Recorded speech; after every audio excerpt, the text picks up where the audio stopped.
오늘 함께 큐티할 본문 창세기 27장 1절에서 14절까지의 말씀입니다. 이삭이 나이가 많아 눈이 어두워 잘 보지 못하더니 맏아들 에서를 불러 이르되 내 아들아 하매 그가 이르되 내가 여기 있나이다 하니 이삭이 이르되 내가 이제 늙어 어느 날 죽을는지 알지 못하니 그런즉 내 기구 곧 화살통과 활을 가지고 들에 가서 나를 위하여 사냥하여 내가 즐기는 별미를 만들어 내게로 가져와서 먹게 하여 내가 죽기 전에 내 마음껏 내게 축복하게 하라. 이삭이 그의 아들 에서에게 말할 때에 리브가가 들었더니 에서가 사냥하여 오려고 들로 나가매 리브가가 그의 아들 야곱에게 말하여 이르되 내 아버지가 내 형 에서에게 말씀하시는 것을 내가 들으니 이르시기를 나를 위하여 사냥하여 가져다가 별미를 만들어 내가 먹게 하여 죽기 전에 여호와 앞에서 내게 축복하게 하라 하셨으니 그런즉 내 아들아 내 말을 따라 내가 내게 명하는 대로 염소떼에 가서 거기서 좋은 염소 새끼 2마리를 내게로 가져오면 내가 그것으로 내 아버지를 위하여 그가 즐기시는 별미를 만들리니 내가 그것을 내 아버지께 가져다 드려서 그가 죽기 전에 내게 축복하기 위하여 잡수시게 하라.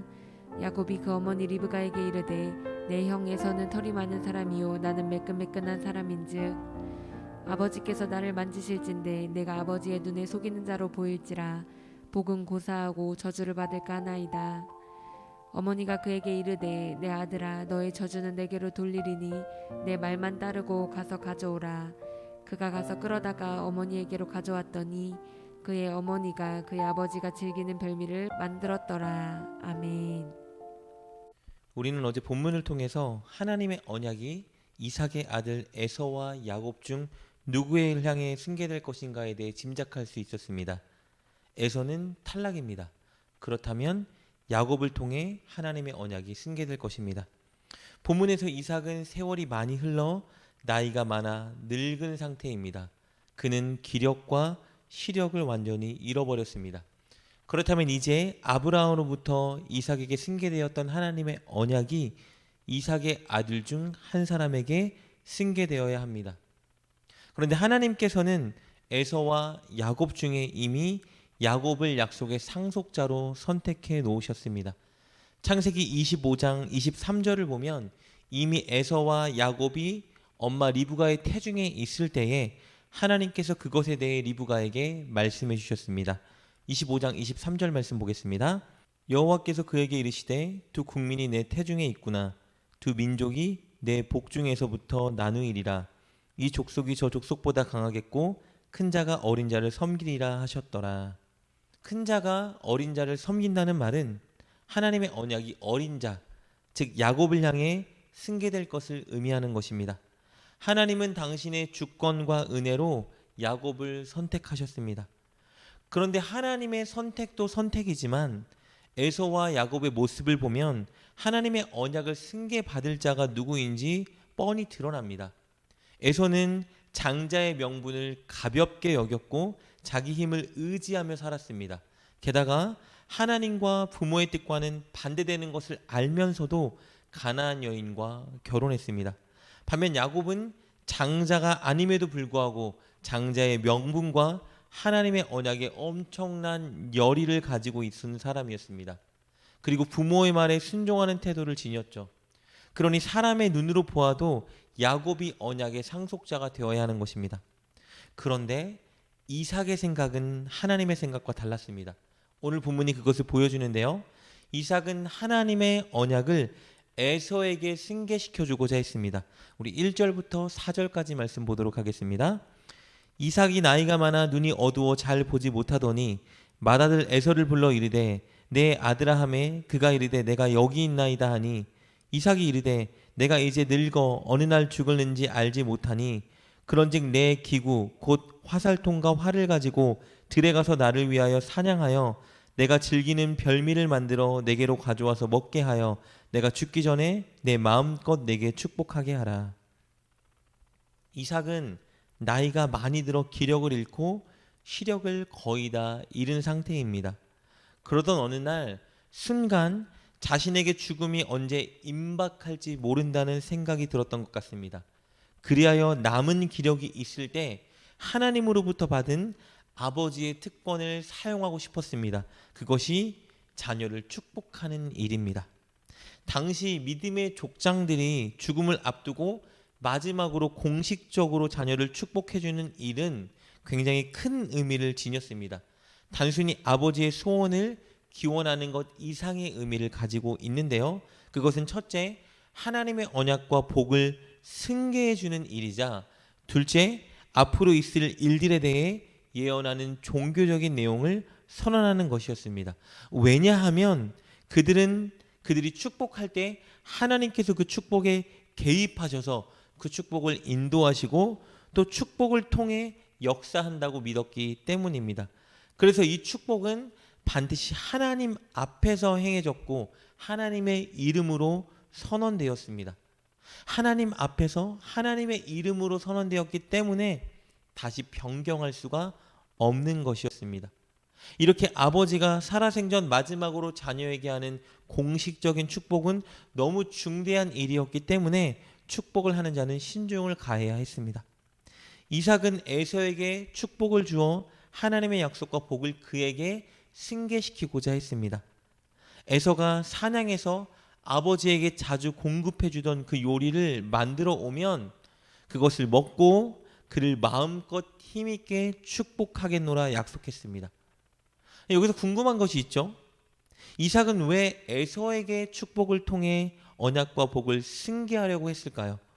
하나님의 언약의 승계자는 야곱이었고 에서와 야곱의 행위만 보아도 야곱이 언약의 상속자로 합당하다는 것을 알았음에도 불구하고 이삭은 왜 에서에게 축복하려 했을까요? 그것은 편애 때문입니다. 이삭은 남자답고 자신에게 별미를 만들어주는 첫째 에서에게 엄청난 애착을 가지고 있었고, 반대로 리브가는 늘 자기 말을 새겨듣고 자기와 함께하는 둘째 야곱에게 엄청난 애착을 가지고 있었습니다. 창세기 25장 28절은 그 사실을 적나라하게 말해줍니다. 28절입니다. 이삭은 에서가 사냥한 고기를 좋아하므로 그를 사랑하고 리브가는 야곱을 사랑하였더라.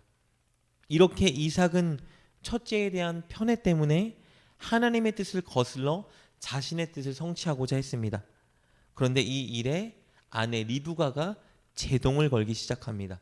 리브가는 에서가 아니라 야곱이 축복을 받아 하나님의 언약의 상속자가 되어야 된다고 생각했습니다.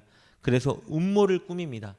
야곱을 에서처럼 변장시킨 후에 에서인 척하게 만들고, 그래서 결국 에서가 받을 축복을 야곱이 받게 하려는 음모를 꾸민 거예요. 그래서 야곱에게 이렇게 명령합니다. 우리 8절부터 10절까지 말씀입니다. 그런즉 내 아들아, 내 말을 따라 내가 내게 명하는 대로 염소떼에 가서 거기서 좋은 염소 새끼 2마리를 내게로 가져오면 내가 그곳으로 내 아버지를 위하여 그가 즐기시는 별미를 만들리니 내가 그것을 내 아버지께 가져다 드려서 그가 죽기 전에 내게 축복하기 위하여 잡수시게 하라. 리브가는 하나님께서 상속자로 선택한 자가 야곱이라는 것을 알고 있었습니다. 그래서 야곱이 이삭에게 축복을 받는 것이 하나님의 뜻이라 생각했을지도 모릅니다. 그러나 어쨌든 이 음모를 꾸미는 일에는 리브가의 편애도 분명히 작동하고 있었던 것입니다. 그러나 편애보다 더 큰 문제는 무엇이냐? 리브가가 택한 방식이 거짓말이며 속임수였다는 것입니다. 즉 하나님의 방식이 아니라는 것이죠. 하나님의 뜻이어도 그것을 이루는 데에는 반드시 하나님의 선한 방식을 취해야 합니다. 그러나 리브가는 악한 방식을 취하고 있었던 것입니다. 야곱은 이것이 옳은 방법이 아닌 것을 알았고 이 일에는 큰 위험이 따른다는 것을 알았습니다. 이렇게 하다가 발각이라도 되는 날에는 아버지의 화를 받게 될 것이 불보듯 뻔했기 때문입니다. 우리 12절 말씀입니다. 아버지께서 나를 만지실진데 내가 아버지의 눈에 속이는 자로 보일지라 복은 고사하고 저주를 받을까 하나이다. 그렇다면 과연 야곱은 어떤 선택을 내릴까요? 어머니의 말을 따를까? 아니면 정직을 택할까? 결국 그는 어머니의 음모에 동참하는 선택을 내립니다. 14절 말씀입니다. 그가 가서 끌어다가 어머니에게로 가져왔더니 그의 어머니가 그의 아버지가 즐기는 별미를 만들었더라. 오늘 본문은 우리가 살아가며 늘 조심해야 되는 두 가지 요소에 대해 우리에게 말해주고 있습니다. 첫 번째 요소는요, 우리가 좋아하고 사랑하는 것들입니다. 우리가 좋아하고 사랑하는 것 그 자체가 문제가 있다는 것이 아니라 어떤 이유에서든 우리가 좋아하고 사랑하는 것이 하나님의 뜻보다 앞서게 되면 문제가 발생하는 것입니다. 그것이 하나님의 뜻과 반대될 때, 혹은 하나님의 뜻에 순종하는 것을 방해하고 우리의 발목을 붙잡을 때, 우리는 과감히 우리가 좋아하고 사랑하는 것을 내려놓아야 합니다. 여러분이 혹시 하나님의 뜻보다 더 사랑하고 집착하는 것이 있다면 그것을 꼭 내려놓고 하나님의 뜻을 따르시길 주님의 이름으로 축복합니다. 그리고 조심해야 되는 두 번째 요소는요, 우리의 방법입니다. 하나님의 뜻과 결과도 중요하지만 그것보다 더 중요한 것은 방법과 과정입니다. 하나님이 기뻐하시는 선하고 정직하고 공의로운 방식이 아니라 그의 반대의 방법이라면 아무리 좋은 결과를 얻을 수 있다 하여도 그 방법과 과정을 선택하는 순간 이미 우리는 실패하는 것입니다. 큰 결과를 얻지 못한다 하여도, 속도가 더디다 하여도 우리는 하나님이 기뻐하시는 정의롭고 공의롭고 선한 방식과 과정을 선택해야 합니다. 꼭 그 과정과 방식을 선택하는 여러분 되시길 주님의 이름으로 축복합니다. 늘 하나님의 뜻을 우선순위에 두고 하나님의 선한 방법과 과정을 선택하여 하나님의 뜻을 이루는 선한 도구로 사용되는 여러분 되시길 주님의 이름으로 축복합니다. 기도하겠습니다. 우리를 가장 사랑하시는 하나님, 우리에게 하나님보다 더 사랑하고 소중히 여기는 것이 있다면 그것을 내려놓고 하나님의 뜻을 추구하는 우리가 되게 하여 주옵소서. 정의롭고 공의롭고 선하신 하나님, 우리가 늘 하나님이 기뻐하는 방식과 과정을 선택하여 하나님의 뜻을 이루는 선한 도구가 되게 하여 주옵소서. 예수님의 이름으로 기도드립니다. 아멘. 오늘 말씀을 통해 깨닫고 결단한 것은 무엇입니까? 그것을 붙들고 하나님께 기도합시다. 그리고 그렇게 실천하며 하루를 살아가는 여러분 되시길 주님의 이름으로 축복합니다.